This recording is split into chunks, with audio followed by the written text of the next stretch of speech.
हाय सांग मैंने आज आ गोटे नुआ वीडियो को आपण मैंने स्वागत। सांग मैंने बहुत दिन है वीडियो आसी पार नाला घरे टिके असुविधा चलता।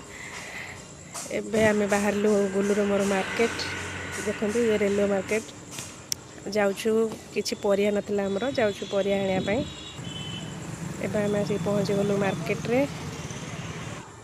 देखु एत सुंदर देखा परिया इच्छा हो सब जगह घर को नहीं जाऊ कि परिवा रेट शुणिले सांग मैंने पूरा मुंड खराब। एबे श्रावण मास चलती से परियार रेट पूरा बहुत बढ़ी जाइए बहुत सुंदर लगुच।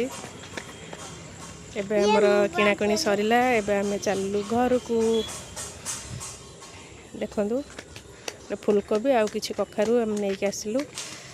एबे चलतु घर को जीवा। घरे आसिक पहुँची गलु आमे। एबे सब परिया कटाकटी करिया कौन करिया। देखो ये गोटे फुलकोबी यार दाम है 80 टका। कौन परिया खाइब एते रेट। बैगण बैगण किलो ये 50 टका। या फ्रेश बैगण 60-70 टका। से मैंने एबे मोर परिया कटाकटी सरीगला मु पळे आसिली किचन को। सांग मैंने मोर कुकिंग वीडियो मोर शॉर्ट्स रे मु अपलोड करुच्ची।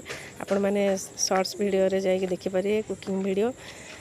आउ गोटे कथा शेयर करने चाहूँगी पूर्व वीडियो रे भी मु कही कि मोर एबे नुआ नुआ ब्लॉगिंग आरंभ कर ठीक से मु एडिटिंग करि पारुनी कि वॉइस रिकॉर्डिंग करि पारनी। एणु भूल थिले क्षमा करदेवे। सारे मते सपोर्ट करंतु आगु जीवा को सहाय्य करंतु। जदि वीडियोटी भल लगी थाए लाइक शेयर सब्सक्राइब करेंगे। नमस्कार बाय बाय।